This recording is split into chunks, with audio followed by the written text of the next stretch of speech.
ஒரு குட்டி கதை சொல்லிட்டா வேட்டி சட்டையெல்லாம் மாட்டிக்கிட்டு சீமைக்கு போற சீமான் மாதிரி ஒரு நிமிஷம் இருங்க, பாக்கிறதுக்கு நல்லா தான் இருங்கல்ல. எங்க மாமா வீட்டுக்கு போறதுக்கு நான் கிளம்புனேன். வழக்கமா அவங்க வீட்டுக்கு போறதுக்கு புறநகர் தொடர் வண்டியில தான் போவேன். அதுக்காக கொருக்குப்பட்ட நிலையத்துக்கு போயிட்டு அங்க இருந்து வண்டியை பிடிக்கணும். இந்த பயணம் போகும்போதெல்லாம் மலர் நினைவுகள் நிறைய வரும். சின்ன வயசு அந்த அளவுக்கு அட்டகாசம் பண்ணிருக்கும். பட்ட பகலிலே வெட்ட வெளியிலே இந்த மாதிரி நிம்மதியா தூங்குற வாழ்க்கை நமக்கு கிடைக்குமா?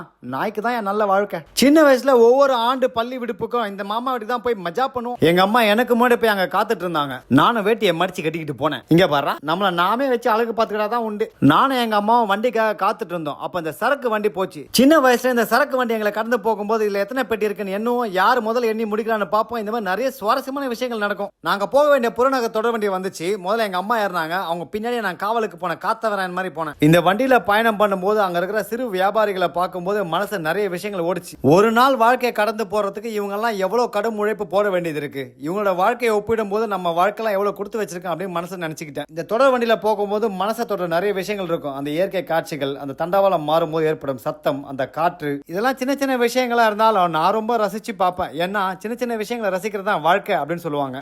ஒரு மணி நேரம் பயணத்துக்கு அப்புறம் நாங்க போக வேண்டிய நிலையம் வந்துச்சு. அதான்ப்பா இந்த அழகான அனுபவம் பட்டு. என்னோட கையும் நான் வச்சிருந்த பையும் ஊர் நாட்டா மாதிரில மஞ்சப்பை மட்டும் தான்ப்பா மிஸ்ஸிங். இப்ப நீலப்பை நீலகண்டனா எங்க ஊருக்கு நடந்து போயிட்டு இருந்தேன். நான் மட்டும் இல்ல, எங்க அம்மா வசதி தான். எங்க அம்மா என்ன குதூகலமா இருக்காங்க பாத்தீங்களா? இதுதான்ப்பா அனுபவம் பட்டு. இது எங்க இருக்கு தெரியுமா? பொன்னேரிக்கு பக்கத்துல இருக்குது. இங்க இருந்து ஒரு 3 கிலோமீட்டருக்கு உள்ள போனா இந்த காணியம்பாக்கம் அப்படின்ற ஊர் வரும். அதான் எங்க மாமா ஊர். எங்களை கூட்டி போக எங்க மச்சானும் எங்க மாமாவும் வந்தாங்க. இவர் தான் எங்க வீட்டோட இரும்பு மனிதர், அதாவது அயன்மேன். பாக்குறதுக்கு ஒல்லியா இருக்காரு அப்படின்னு நகையாடாதீங்க. இவர் பண்ற வேலைகள்ல பாதி கூட நம்மளால பண்ண முடியாது. அவரோட வண்டியில ஏறி உட்காந்துக்கிட்டு மலரும் நினைவுகளோட பயணம் பண்ண அடுத்த குட்டி கதையில சொல்றேன்.